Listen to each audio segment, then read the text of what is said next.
Feche os olhos e imagine o paraíso. O que você vê? Nuvens brancas como a neve, anjos com harpas, paz eterna. E se eu lhe disser que o paraíso tem projetos arquitetônicos muito específicos e detalhados, que nos textos sagrados de diferentes povos estão escondidas plantas detalhadas do mundo ideal, ruas de ouro, rios de leite e palácios que superam tudo o que podemos sequer imaginar? Hoje, não vamos apenas sonhar. Seremos arquitetos e exploradores, mergulhando nesses projetos secretos. Vamos comparar como o paraíso é construído no cristianismo, no islã, no budismo e até mesmo nos mitos vikings. Prepare-se, porque alguns desses projetos de mundo ideal vão realmente chocá-lo. E no final, você entenderá que todas essas construções fantásticas revelam mais sobre nós, seres humanos, do que sobre os deuses. Antes de começarmos a nossa jornada, vamos entender por que, afinal, as pessoas começaram a projetar o paraíso.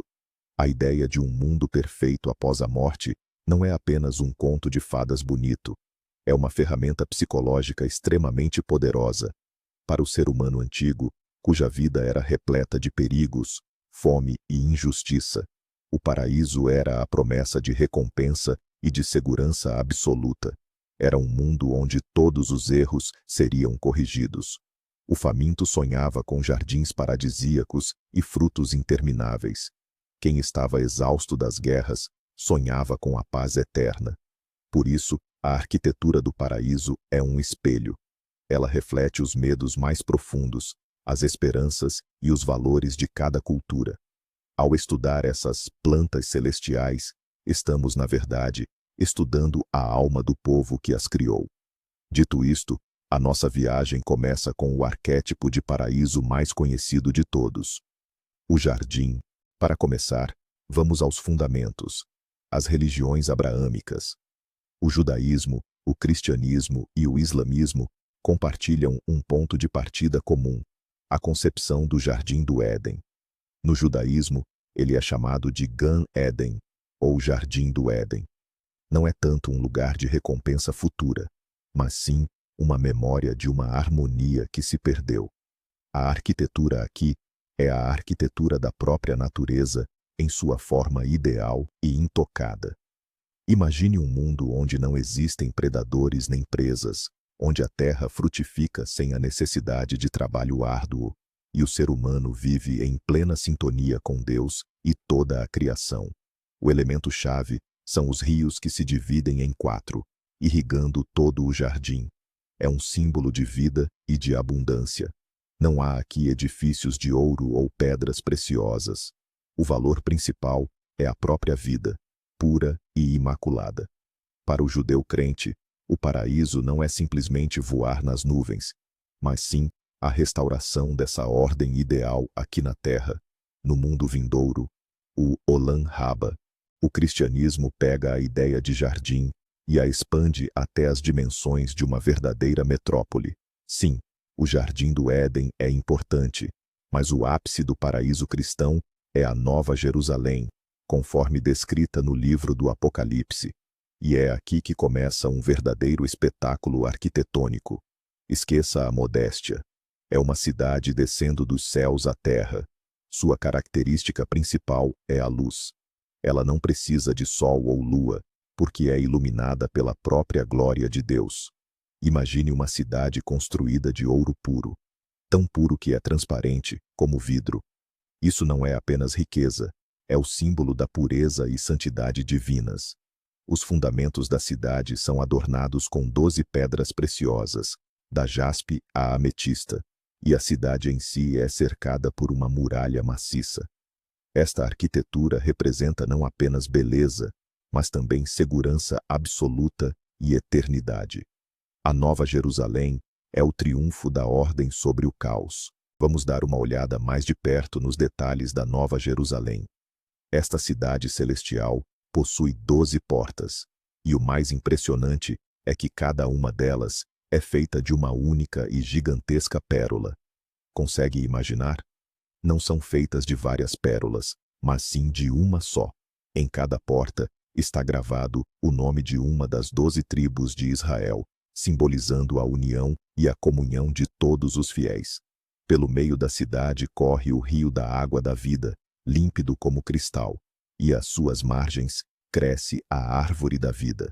Ao contrário do jardim do Éden, onde havia apenas uma, aqui a árvore frutifica 12 vezes por ano, e suas folhas são destinadas à cura das nações. Outro detalhe, talvez chocante: não há templo nesta cidade. O templo era, historicamente, o local de encontro com o divino, mas na Nova Jerusalém, o próprio Deus Todo-Poderoso e o Cordeiro são o seu templo. Toda a estrutura urbana se transforma em um espaço de comunicação direta com o divino.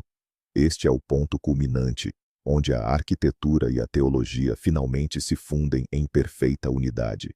Vamos agora nos deslocar para o Oriente e analisar a concepção islâmica do paraíso, conhecida como Jannat, que significa literalmente os jardins. Se o paraíso cristão é frequentemente imaginado como uma cidade, o islâmico é um complexo de parques luxuoso, com vários níveis e arquitetura grandiosa. O Jannat não é visto como um jardim único, mas sim como uma infinidade de jardins dispostos em patamares distintos, cada um superando em beleza o anterior. Quanto mais elevado o nível, maior a proximidade do trono de Alá. É uma arquitetura de hierarquia e recompensa, na qual os virtuosos recebem suas moradas em estrita concordância com as suas ações realizadas em vida. O elemento central de toda essa estrutura é a água. O Alcorão descreve esses jardins de forma consistente, mencionando rios que correm por baixo. Esta é uma imagem de importância capital, sobretudo para uma cultura que floresceu no deserto, onde a água é o sinônimo inequívoco da vida e do bem supremo. O Jannat é uma experiência profundamente sensorial. Não se trata apenas de visões deslumbrantes, mas também do perfume inebriante do almíscar, da sombra agradável e do sussurro reconfortante da água corrente. Nas descrições de Jannah, os rios recebem atenção especial. Eles são muito mais do que simples água. No paraíso islâmico, correm 4 tipos de rios. Rios de água pura que jamais se corrompe. Rios de leite cujo sabor nunca se altera. Rios de vinho que proporciona prazer, mas não embriaga. E rios de mel puro e filtrado. Imagine um projeto paisagístico onde estes fluxos criam um cenário inacreditável de fartura e pureza. É uma solução arquitetônica que atende diretamente aos desejos humanos básicos, saciar a sede, a fome e o anseio pelo prazer, mas tudo isso em sua forma ideal e divina. Estes rios não são meros elementos decorativos. São símbolos da bênção divina, eterna e imaculada, que aguarda os crentes. É a satisfação total de todos os sentidos, livre de quaisquer consequências negativas inerentes ao mundo terreno. Mas afinal, onde residem os habitantes de Jannah? Paraíso. Certamente não ao ar livre. O Alcorão descreve residências suntuosas para eles. Podem ser palácios altíssimos ou tendas feitas de pérolas e pedras preciosas. Os crentes se sentarão em tronos adornados, vestidos em seda e brocado, saboreando frutos do paraíso que se dobram e se oferecem a eles. A arquitetura deste lugar enfatiza o conforto, a paz e a honra suprema. Imagine pavilhões infinitos, aninhados em jardins sombreados, onde não há calor causticante nem frio insuportável. Tudo foi criado para a serenidade e o puro deleite. Um detalhe crucial: nestes palácios não existem fechaduras ou muros como os conhecemos. Isso ocorre porque, no paraíso, não há espaço para o medo, a inveja ou a inimizade. É um espaço aberto e acolhedor, onde todos os habitantes são irmãos e irmãs. Esta é a verdadeira arquitetura da confiança plena e do bem-estar social absoluto. Agora, vamos dar um salto conceitual e mergulhar nas religiões dhármicas, como o hinduísmo e o budismo. Nesses contextos, a noção de paraíso se torna mais complexa. Ele nem sempre é o destino final. No hinduísmo, por exemplo, existem múltiplos mundos celestiais, ou lokas. Um dos mais célebres é Svarga, o reino do deus Indra. Este é um paraíso temporário, para onde as almas se dirigem como recompensa pelas suas boas ações. A arquitetura de Svarga é magnífica. Encontramos jardins celestiais, palácios habitados por deuses e a mítica árvore Kalpavriksha, que tem o poder de realizar todos os desejos. É um lugar de puro deleite, música e danças, mas a palavra-chave aqui é temporário. Assim que o estoque de bom karma se esgota, a alma precisa reencarnar novamente na Terra. Sendo assim, Svarga, com toda a sua opulência, é mais como um hotel de luxo do que um lar eterno. O verdadeiro objetivo é moksha, a libertação total do ciclo de renascimentos. Para aqueles que atingiram o nível espiritual mais elevado no hinduísmo, particularmente no Vaishnavismo, existe um paraíso eterno, Vaikunta. Esta é a morada espiritual do Senhor Vishnu. Sua arquitetura transcende completamente a compreensão material. É descrito que tudo em Vaikunta possui consciência e é composto de pura energia espiritual. Os palácios são feitos de pedra filosofal, e os jardins estão repletos de árvores que realizam todos os desejos.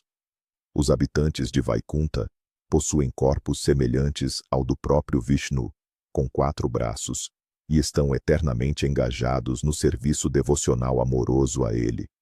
A luz neste mundo não provém do sol, mas sim do resplendor do próprio Vishnu e de seus habitantes. Não é apenas um local de descanso, mas sim um ambiente de vida espiritual ativa e bem-aventurança eterna.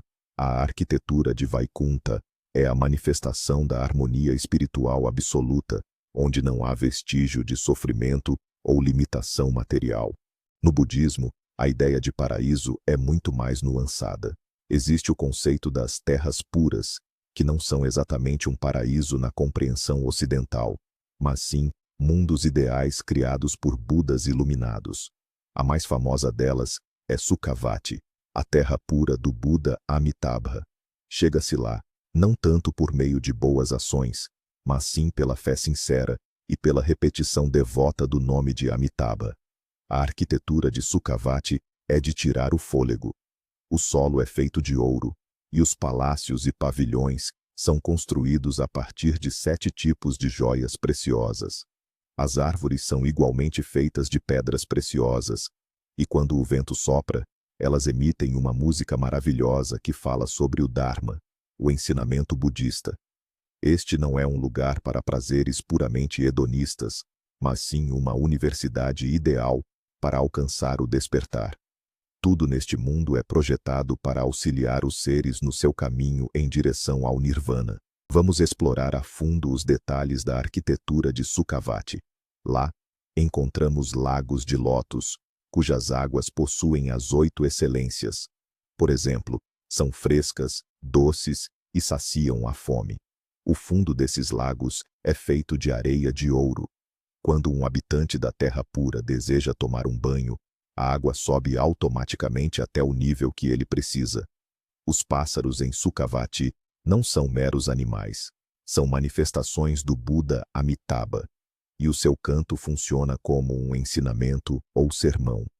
Aqui não há noite, não há mau tempo, nem doenças ou velhice. Até mesmo a comida surge espontaneamente, servida em bandejas preciosas, e desaparece no instante em que a pessoa se sente saciada. Toda a paisagem e arquitetura de Sukhavati constituem um ambiente de aprendizado interativo. O principal objetivo disso é eliminar todos os fatores de distração e obstáculos que impedem a meditação e o crescimento espiritual. É um paraíso feito para o discípulo, e não para o turista. Mas afinal, o que é o Nirvana, a meta suprema do budismo? É aqui que nos deparamos com o conceito de anti-arquitetura. O Nirvana não é um lugar. Ele não tem plantas baixas, não tem paredes, jardins ou rios. A palavra Nirvana se traduz literalmente como extinção ou cessação. É a extinção das paixões, dos desejos, do ódio, da ignorância, de tudo aquilo que nos prende ao ciclo de sofrimento e renascimentos. Se todos os outros paraísos são edifícios ou espaços ideais, o Nirvana é a libertação total da necessidade de qualquer espaço. É um estado de paz e liberdade absolutas, que é impossível de descrever ou de ser representado. Não é alguma coisa, é a cessação de algo. Por isso, o Nirvana não possui arquitetura. Este é o projeto mais radical de mundo ideal, pois ele propõe não melhorar o mundo, mas sim transcender completamente os seus limites. Agora, vamos deixar as grandes religiões mundiais de lado e mergulhar na mitologia das civilizações antigas. Comecemos pelo Antigo Egito. O seu paraíso chamava-se Campos de Iaru, ou Campos de Juncos, e a sua arquitetura era surpreendentemente familiar, muito terrena. Os egípcios imaginavam o pós-vida como uma versão idealizada do Vale do Nilo. Eram campos férteis, atravessados por canais de água pura, onde o falecido teria de continuar a trabalhar na agricultura. Sim, não ouviu mal. Era preciso trabalhar no paraíso egípcio. No entanto, o trabalho era leve e gerava colheitas abundantes. Para evitar até mesmo este trabalho fácil, os egípcios mais ricos colocavam nas suas tumbas umas pequenas estatuetas especiais, os Ushebtis, que deviam trabalhar por eles. Os campos de Iaru são um paraíso de estabilidade e previsibilidade. É o sonho de um agricultor, e não de um guerreiro ou de um místico. A arquitetura neste lugar representa a ordem, fertilidade e a repetição eterna do ciclo terrestre bem-sucedido. Agora, vamos rumo ao rigoroso norte, o lar dos vikings. A concepção deles de paraíso era um reflexo fiel do seu modo de vida. O seu paraíso mais famoso é Valhalla, o Salão dos Caídos em Combate. Não se trata de um jardim ou de uma cidade, mas sim de um gigantesco salão de banquetes pertencente ao deus Odin. A arquitetura de Valhalla era imponente e marcial. O seu telhado era forjado a partir de escudos dourados, e as lanças faziam as vezes de vigas. A entrada neste salão era exclusiva para guerreiros que houvessem perecido bravamente em combate. Mas afinal, o que faziam ali? Diariamente, eles se dirigiam ao campo para lutar uns contra os outros até a morte. Ao cair da noite, todos os seus ferimentos saravam, os caídos ressuscitavam, e todos retornavam a Valhalla para passar a noite em um grande banquete, bebendo hidromel e saboreando a carne do javali Serhrimnir, que milagrosamente renascia a cada dia. Era um paraíso de eterna batalha e eterno banquete. A arquitetura de Valhalla não fora concebida para o descanso, mas sim para o treinamento contínuo. Afinal, todos esses guerreiros, os Einherjar, estavam em preparação para a batalha final, o Ragnarök. Mas será que Valhalla era a única opção para os vikings? Não. Havia outro lugar, menos falado, Folkvanger, ou o Campo dos Povos Homens. Esta era a morada da deusa Freya, e ela tinha o direito de levar para si metade dos guerreiros caídos em batalha. Ao contrário de Valhalla, que é descrita como um enorme salão, Folkvanger é um belíssimo campo ou um prado. No centro desse campo ficava o salão de Freya, Sessrumnir. Infelizmente, sobraram muito menos descrições desse lugar, mas o conceito em si já oferece uma alternativa poderosa. Se Valhalla representa um paraíso masculino e estritamente guerreiro, Folkvanger, sob a égide da deusa do amor e da fertilidade, poderia ser um lugar muito mais sereno e harmonioso. Isso demonstra que, mesmo dentro de uma mesma cultura, poderiam coexistir diferentes projetos arquitetônicos de paraíso destinados a valores distintos e, provavelmente, a diferentes deuses patronos. Transportemo-nos para a ensolarada Grécia Antiga. A concepção que eles tinham do paraíso para heróis e pessoas justas era o Elísio, também conhecido como Campos Elíseos. Ao contrário do reino sombrio de Hades, o Elísio era um lugar de luz perpétua e beatitude. A sua arquitetura era fundamentalmente natural. Eram descritos como belíssimos prados situados nos confins da terra, onde soprava a suave brisa do zéfiro e a primavera reinava eternamente. Não havia necessidade de labutar. A própria terra oferecia 3 colheitas por ano. Os heróis dedicavam seu tempo a competições atléticas, debates e ao prazer da música. Era um paraíso de ócio, um repouso merecido. Nele, não se encontravam nem as grandiosas cidades da Nova Jerusalém, nem os salões bélicos de Valhalla. Era, sim, uma idílio mediterrâneo idealizado, o refúgio perfeito para o mortal exausto de batalhas e da agitação mundana. O princípio arquitetônico central do Elísio era, portanto, a harmonia absoluta do ser humano com uma natureza pacífica e infinitamente generosa. E quanto aos celtas, os enigmáticos habitantes da Europa antiga, eles tinham a sua própria versão do paraíso, frequentemente chamada de Ilhas dos Bem-aventurados, ou simplesmente o Outro Mundo. Essas ilhas, como Avalon, ficavam localizadas em algum lugar a oeste, para além das fronteiras do mundo conhecido. A entrada era restrita, só se podia chegar lá mediante um convite dos seus habitantes, os Sidhe. A própria essência desses lugares era mágica. O tempo fluía de maneira diferente. Um ano inteiro podia passar como se fosse apenas um dia. Eram terras de juventude perpétua, livres de doenças e da própria morte. Ali cresciam macieiras que ofereciam frutos da imortalidade, e a festa era eterna. Muitas vezes, esses reinos eram imaginados como torres de vidro ou ilhas pairando no ar. Não se tratava apenas de um local de descanso final, mas sim de um universo paralelo, repleto de mistério, magia e música. O paraíso celta era, no fundo, a arquitetura do escapismo, uma fuga da dura realidade para um mundo de maravilhas eternas. Vamos retroceder a uma das concepções mais antigas de paraíso que influenciaram inúmeras culturas posteriores: a mesopotâmica. Na mitologia suméria, existia a terra de Dilmun. Era uma terra pura, luminosa e imaculada, onde não existiam doenças, morte ou sofrimento. O leão não matava o cordeiro, e o corvo não soltava seu grasnido sinistro. Contudo, este lugar ideal tinha um único problema: a falta de água doce. O deus Enki ordenou a Utu, o deus do sol, que fizesse a água brotar do subsolo. Assim, Dilmun se transformou num jardim divino, repleto de árvores frutíferas. Muitos pesquisadores acreditam que o mito de Dilmun serviu como protótipo ou inspiração para o Jardim do Éden bíblico. Sua arquitetura é simples. É, essencialmente, um oásis. O sonho do paraíso aqui nasce da dura realidade da Mesopotâmia árida, onde a água e o verde eram considerados os bens mais preciosos.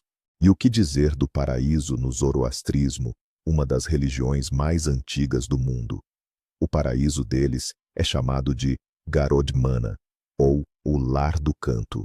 Para lá, a alma do justo segue após atravessar a ponte Shinvat. A arquitetura deste lugar é feita de luz e música. É descrito como um reino de luz infinita, onde as almas dos justos permanecem em um estado de eterna felicidade, entoando louvores a Ahura Mazda, o Deus Supremo. Curiosamente, no zoroastrismo, o paraíso possui vários níveis que correspondem às 3 virtudes principais: bons pensamentos, boas palavras e boas ações. Quanto mais justa a vida de uma pessoa, mais elevado o nível do paraíso para onde ela ascende. O Lar do Canto não é tanto um lugar físico, com palácios e jardins, mas sim um estado de completa fusão com a luz e a harmonia divinas. É uma arquitetura construída a partir de som e luz. O mais fascinante é que o desejo de projetar o paraíso persiste até hoje. A questão é que, agora, ele se manifesta em formatos completamente seculares e não religiosos. Basta olhar para a ficção científica. Vemos mundos utópicos onde a tecnologia superou doenças, o envelhecimento e até mesmo a morte. Ou as realidades virtuais, onde é possível fazer upload da nossa consciência e viver eternamente, como naquele famoso episódio San Junipero da série Black Mirror. Essas são as nossas versões contemporâneas do paraíso. A arquitetura desses mundos é feita de cidades limpas e minimalistas, ciberespaço, ou até mesmo planetas artificiais inteiros. E, da mesma forma, refletem nossos valores contemporâneos. O foco no progresso tecnológico, na liberdade individual e na busca pela imortalidade através dos dados, em vez da alma. Isso prova que o desejo humano fundamental de projetar um mundo ideal nunca desapareceu, apenas trocou de idioma. Saiu do teológico para o tecnológico, o que, afinal, une todos esses projetos arquitetônicos tão aparentemente distintos: cidades de ouro, jardins sempre verdes, salões de banquetes e até mesmo mundos virtuais. Apesar de todas as suas diferenças, a base de cada um é o mesmo fundamento. É o sonho de um mundo sem dor, sem medo e sem injustiça. É a busca pela abundância onde antes havia carência, pela paz onde existia o conflito, pela eternidade onde reinava a morte. A arquitetura do paraíso é, em essência, a arquitetura da esperança. Cada povo construía o seu mundo ideal a partir dos materiais que mais lhe faltavam na vida terrena. Guerreiros sonhavam com a glória eterna, agricultores com colheitas sem fim, e filósofos com a verdade imutável. Ao estudar estes projetos celestiais, vemos não apenas fantasias, mas sim a essência do espírito humano, que sempre almejou construir um mundo melhor, mesmo que apenas no campo dos sonhos. Assim, terminamos esta jornada incrível. Vimos que o paraíso não é apenas nuvens e anjos. São, na verdade, projetos arquitetônicos complexos que refletem a alma de civilizações inteiras. Visitamos a cidade radiante da Nova Jerusalém. Passeamos pelos jardins em patamares de Janat. Festejamos no salão de Valhalla e meditamos nas paisagens perfeitas de Sukhavati. Mas talvez a conclusão mais importante, aquela que nos dá a grande reviravolta, é que todas essas imagens, do jardim à cidade, do salão de banquetes ao estado de paz total, falam menos sobre o que nos espera depois da vida e muito mais sobre o que nos falta desesperadamente durante a vida. Este é o sonho humano universal por justiça, fartura e segurança. Muito obrigado por terem assistido a este vídeo até o fim. Se vocês se interessaram em espreitar estes projetos celestiais, por favor, deixem o seu like e se inscrevam no canal para não perderem as próximas pesquisas. E agora, a pergunta principal para vocês. Se você fosse o arquiteto do seu próprio paraíso, como ele seria? Descreva-o nos comentários. Vamos montar uma coleção dos mundos ideais mais incríveis